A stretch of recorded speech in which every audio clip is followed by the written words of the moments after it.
you have come this far. By God's grace, Erade Edewetsha 2023. And yet 2 days yake and Erade Beje won't query, my dear Clement. And yet 2 days yake, God didn't bring you this far. So be child, so 2 days to the next year. Baby, I will be a Clement. And quarantine, baby, I year dreaming no. You be share 2024 mu asumujie mu. You be free 2024 mu 2025 mu asumujie mu. Yes, a year by this time. Now they are watching channel. Erade ama onsaka. Just claim it. Uni jidiana. A year by this time. Now they are watching channel.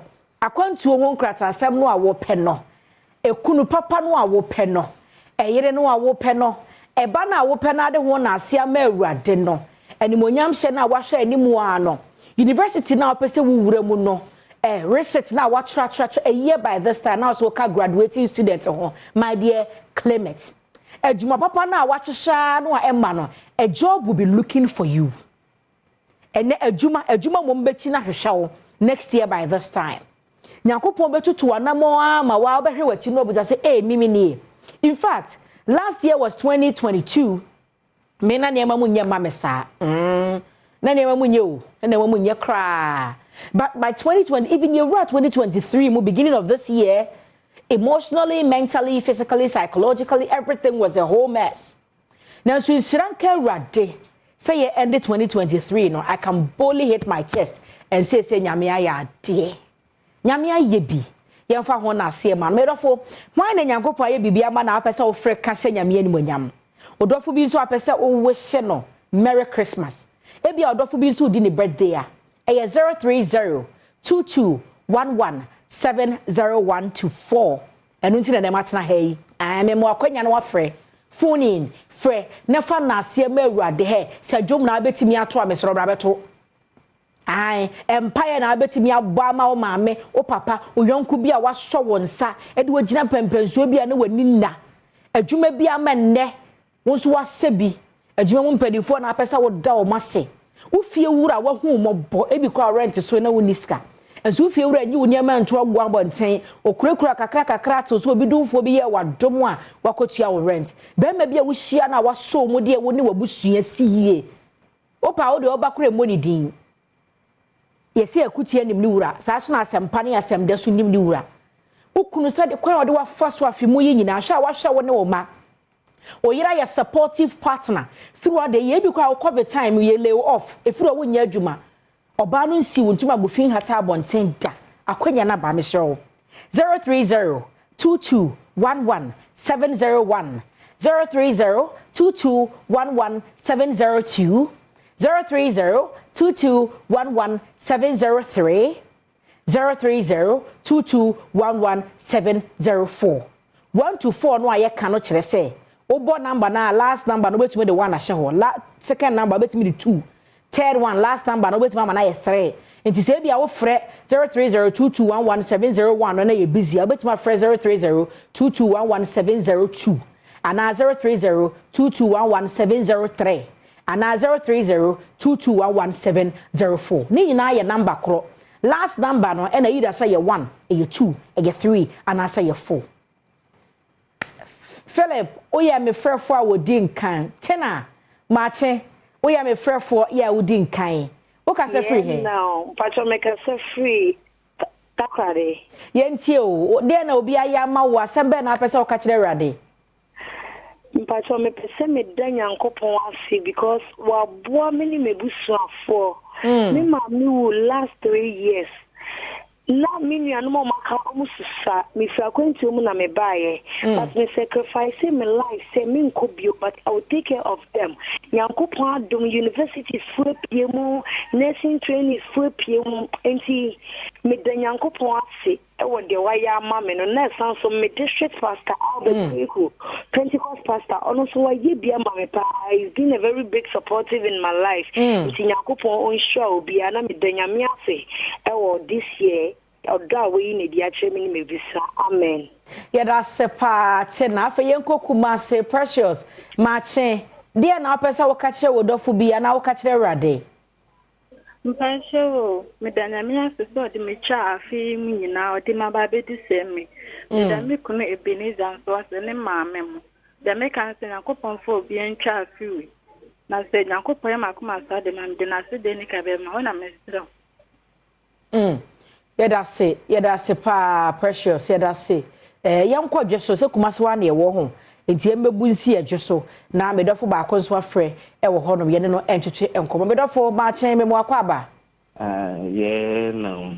Me ba twa de na pese o ka kire urade ana se odofo bi. Ede na me asese afi wa hwe me ni mabusu nyina na me hwe de madam bi aya on Christmas in the fair brand to for singing me in the faculty in college na Christmas wa no me di ye pa na face so me said the summer metal madam so de wo ni so I'm exam wish you Merry Christmas. Namenka me ayi pa and me bra Jan. Also so ever onye emikono. So ayi bi ni mi nua no nyina ya efeni se mi ya am to kono hospital. Emi free nyina na mama me show bibia namenka bye. Amen. Omojo so pa. Kwadwo fojo ma chen wo ka se free. Hello. Abiba me sure tie me fa phone ni edi nkobo. What e menka? Bochonyo. Yentie o. Okay. Hello. Good morning. Afisia paso. Afi nkoma to ye. Yo, bocha madanya me ase. Mazama. Inya ya brabo de. Kwankwaye ya maya na fi na so mimida nyame tase mo abaden bia next year e bia nyame zu bia hye bia amanya so bedo bia manyame tumi ye kwankwaye ya ma mo family na so mimida nyame wo na mada nyame ase de wenkunya ma ye de wa ye tase mada nyame ase pa yada se Abiba fe yenko Lucy ho na be nhye wo nkran se ebo no a onso mu esi dan no omo toto blocks na omo fa full one de ekuta no na anya papa na wo bufa bia bonso ahura to fom odru kona ho no mo no a afe no ofra apprentice se sa abo ketua bi na metoto ne fam na mfa nchoke ha ene ne afre ne twiase bo no at the right time. Lucy ma chen wo ka se free he Mbojo makasa fi wini ba. yentie o Lucy Anape madanyame ase ma mukun momo from ba ma wofu no menuanu nyinara ma asefu nyinara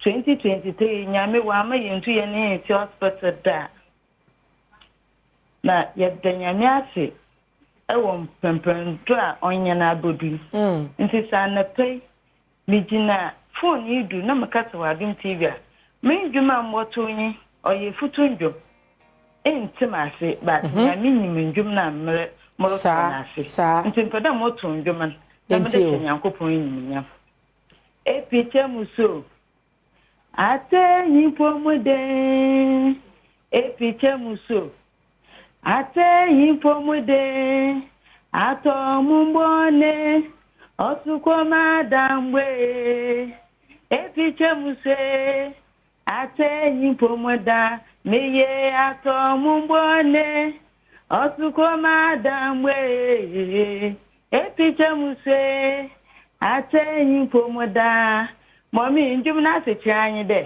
won manyankopon do na za waye obia nyiwo obotum waye na nyame so osuno kron ampa amen yeda se pa yeda se na ansa be for frefobia bie mu no woni se bronya na mu ne ye wono ho enti ne yentie nwum weni entwa ye nan ase na me ba mesan ya fa course ne biem yentie we mra atiye yedi ni fefefe yedi ni pepepe yedi ni dedede me madofo nyina afisiapa me duro yedu nkwakwa mpra kromu a masiaya afisiapa nkomma DJ Frama afisiapa nkomma panyi madofo nyako munyina na womi chesem kase mbobodi no anra asem beto me munyina ma official pa me ko me kuro mabra bebi e wo me atete me wafa no me wo ho nana kesetare a otoso mienu eye brahene nana onkwaso bibo odin a na mama me muso nana nyankopon mawo nimdie ni nyansa wo de ma ohene Solomon no na fabu abraman esanse ya twen wo che ene waba me amena na antekra e wo abradwom ma me kra official pa wate nyankopon hyirawo Nakopon nya okase se no amata adane gyaye waso ne nana no mu ama na nya baabi a ya ginai edemu nyina amase akuabroni me be abra na abomti ai wo ye mane ye fe ma me afie jewa ante munyina me kase me bodi na hwa na asema to me munyina obia saleta ka ho bi Daniel ka ho bi kwabena bo ache ka ho bi ebo mens ka ho bi abrama ne de me dia ebrafo me nyina me mamu nyina afisia pa yakopon enhira obia no man kwatensi ahodi wom me se bie phone lines na tum 030 2211 701 030 2211 702 030 2211 703 030 2211 704 Kukua memoache o ka se free he Eba chome ka se fi abokobi. Yenti okuku a. O memo afenshi apa. Afen komete ye. Me pese me ganya me ase. Me nya ni yiyi. Nyame abo me ho ban ni me busuafo. Me kwa wo so. Ba me wo fa me ho fa me ba. Nanso no obi de wan fa nkofi. Da bi o. Nyame kan ni se, Ewade ya de kasia ma me. Anti, me kan ka de bechi. Enti we be me fa na se ni diga me sorry na me hu se me TV ne to Adom TV na me hu se wo yes Adom na so me so my friend na me ase na me aya de me de radi ase ma befi e de nyame ase me de radi ase ye de nyame ase so amu awo afa ho afa wo ba yakopon enhira na akora ne ye di ode ba asasi so onyini no onya ne sa pepepe no beto aduane ma wonni abra wo so wadu wo mpanin fie so ya menya wo kase wo nhira wo yafunu mu ade nyina o ma nanso e wa abusua ne boro no no amuwo mu no ye panim defo a emfiri wo yem na embra ye pa defo a emfiri wo yem na embra yakopon nhira wo amen okay ye mfiri ho no na ye nko Kenya ase first Martin na mama ne mpo boko de Awurade Adom ya bana usue Nyankopon gusu shira ye God man Nyankopon da woro ma ye ho ye first dia na wo ka kire Awurade ana wo dofo bi ana so obi a waso won sa Ega asimi aba me ka ade se wa ya ade kini ma anya ne se ye bo nkofo ko ye che ya dofo no bi no mo anya na sa yen Awurade odi nkona chene sene de odi amaya me nua ba no pe o ma me ni ade Saka me sheme me kai pe de ne tuka de wo kai na. Amana nyama nye. Ne nkoye o. Manye. Na tu ti ye sheta amle ya Awurade afega ne sa. Ni e ka te Awurade sie de na se ye ne ka sie. Ye ne shi ka ta se dan kuto na e de be ma no. Amen. Ase ma abo amba ina ye, ebo amba ina ye. Ne mumu ye ni pa ye be ka te Awurade se. Ye ka na se. Nyame chira mu nyina. Amen. Amen. Amen. Amen. Yada munyina mo ase yeguso aye fa course no 030221170124 ubetumi afre yankwa Gladys ho Gladys o ka se free he kacha se kuma se abusuakuruwa ene ma menchia de opam made on se odu abusuakuruwa junction ho no mo no a ho abrosan na o mo ton mattress wa ase no esoro ho no mo na de opam made no wo Adom's Fashionry on e pam made ti ma menchia adwumayefo mo wo Adom's Fashionry nyina eda mo ase afi mu ni nyina opam made anyi ma menyi skada oto laser ne bo din di design kura wan cd kura wonye eti me da mo ase Nyankopon hira mo first ya fe yentie de wo ka kire Awurade ye Nyankopon ase won pempensha wo de me ni me manyina da bedu afi ni bosumi wo twini ya mi ko firi mu eso so Awurade abo me ni me manyina ho ban ubi bia nko hospital Jese nyamia ya de kese ama me ni me fia ampa amenti ase ampa afi mu me mamienu ene wie je so oko ss Yesu Nyankopon adom ni no mobro hu acho me so amenne me mamienu Omumi ni na etumi ewura a na me dia seda a eni awiye eni kabia na me di mawurade me di awurade asese wonu a wodi mafie ne ma pass no o fa me ko awiye pa amen me dana se papa pass wo fo me ni me nyina ho ban na ye ntua ko so bill afi mu me di awurade asese na yɛmfa nkwada mienu na ɛkɔnto aso suku ni hyɛ awurade nsa obi ba kɔ SS beba no akoto wi mu ntentan obi ba kɔ SS beba no akoto nsa mu ntentan yɛsrɛ awurade sɛ o mana wo mu akɔ SS no so mo bɔ mo fa certificate papa yɛpɛ nkora mo scholarship o mbɛkɔ abrochira kosua de a o mana nka ho bi na o mo da akye nyɛ fɛ na nhyɛ awurade de animonyam amen amen yɛmfiri hɔ no ma na yɛnkɔ ofori wa nso gyina line ne so ofori wa ma kyen wo kasa free hen Yenya, me kasef yo kopon klapem. Yenti ofowa. Asete di kan de merade. Se wahwe yam so afi mu nyina wa ma ye ho amasem bi. Eta na se. Mi na me de rade ase bibiri. Ma klapem man yo kopon man BCG national. Me de rade ase ma do fu nyina de rade ase ma mo so ado tilifo. Bia me shono. De na mi ase bibiara. Yada say na akonye is so mo bibiara fisia pa Adom TV my phone na mama fisia pa ayo comment so ye se oni nara ai be grode share na mada me papa Reverend Daniel Makunya konsoasi or Minister of Hope Congregation President Sakrimono or the Nebusia Madam Wasili amen yes yeah that's it 2024 months of dream amen na isi amen amen yeah that's pa for anyankopon hiraw yensa ntie we enwom we yemfa ntwaye na ase ye ba mesai apeke course because say na ye boys show opd aye krado and dusty aye krado he country man songo no ne krama hye na motom no de ba enya grokra memma ni nyina etna se e wa cafe ba no ana brabo mu nkomo ne adi yentie enwom yemfa ntwaye na ase ye ba course no mesai apeke Invitations we are taking over. When you say we say we declare ye wura afifufuro mo no. Catch Yankopon say afia ye be wura mo no. Afene nkwa na wie ye say no. Now you are bigger than how you entered that year. Yes. You need to get bigger every day. Now you're radia domon any divine connection, any overtaking anointing, and then do Sadia would declare. Abushia phone lines in there, they're still activated. Obe to me a fraud of be a person wishing a Merry Christmas birthday, and also be a wire dear more person or bonabasonom. Obe to me a friend eja, Sanko Mochi and Nina Akoso. Now, Maminka wave from me as the phone.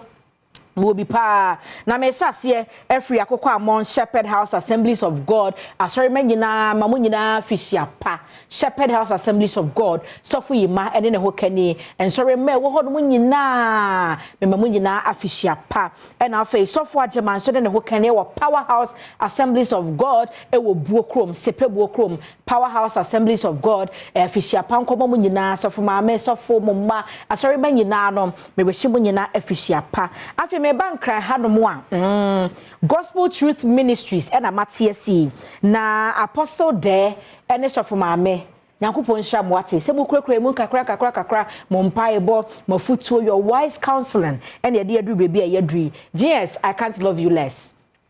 Yes, Resident Pastor, I can't love you less. You know I love you, eh? You know I love you, eh? You know I love you. So for Branty, me tell so I'm sorry what also je de ma dina. Afia so for ne sorry ma munyina mo Gospel Truth Ministries, Grace Temple, e wa beka ha me we shimu nyina afishia pa 31st Empire Ebidja. So for Peter and Ereso, New Anointing Ministries International La Apostles, so New Anointing Ministries International Community 18, and sorry, Manina, we Shimunina Efficia Pa 030-2211-701, 030-2211-702, 030-2211-703, 030-2211-704. Mami Koteshi Demo. Opayine Jare, enemy Mami Efia Doma, Ma Fosti. Me na nanso aba na ya menu onso wo tashi demo sisi e de wo be ma me nti me na na pa nya nchen munyina me mama fishia pa Nyankopon hira me be fi wate me nim se mo te me nka che ofa jare Nyankopon hira onye okase wo kura busua ni nyina mu in fact why ye de obi ntumi nye nya me nya okase na wontre wo hyiemu ma me quotation enso biem na ya ahenkan ode ne ho kani na ya ahenkan ye post ni sonkokra ya wo water ne maame ma bi mu nyina no Nyankopɔn enye mu nyina kese na me kɔ sepenso a ofa ko fie wo ho anti magi wo ho ma ya wo ton kokko ma adwoa mu nyina no afihia pa sonkon enko emmamo na mahu se buguso ayi amode ba nkakra mahu se buguso mo fa mra wo me number wo betumi di aba na ma ya ma na ye fefefe wei Honorable Asiedu Osi ene ne ba a birthday ne ba no de Letitia Abena Kesiwa happy birthday to you and when you finishia 6 years happy birthday to you Abena Kesiwa Letitia o papa so ko school was a Rebecca Baptist school ujina class 1 until Leti Nyankopon yo Kesiwa wate Oma oda chenye fe Honorable Asiedu Nyankopon hrawo no hrawo yefunu mo ma no yefunu ma de nyina ode hia ba jobo so de aba o say happy new year enkomo abusua ni nyina nkanka de nua keto asahene na ze mebeka atue na sem na woka no ode hia ba yeda se Nyankopon hrawo pa ene official pansem a wode aba amaye well mame nkora me nkwafa we so okay so Madam Catherine yantinsi birthdays ni mo na ye resa de be because call bi amaye de wo mu edu a wo dan no until it birthday picture na ba ho ti e fanto so ne celebrate wo mo esan say ye di bronya no a ye wo Kristo ma ye no sa dana so no eja bi enso nya eba enna bi so nya ba so Letitia when you finishia 6 years such a beautiful girl see that smile and the Honorable Asiedu ne ba no enie ti Letitia oko school e was Rebecca Baptist school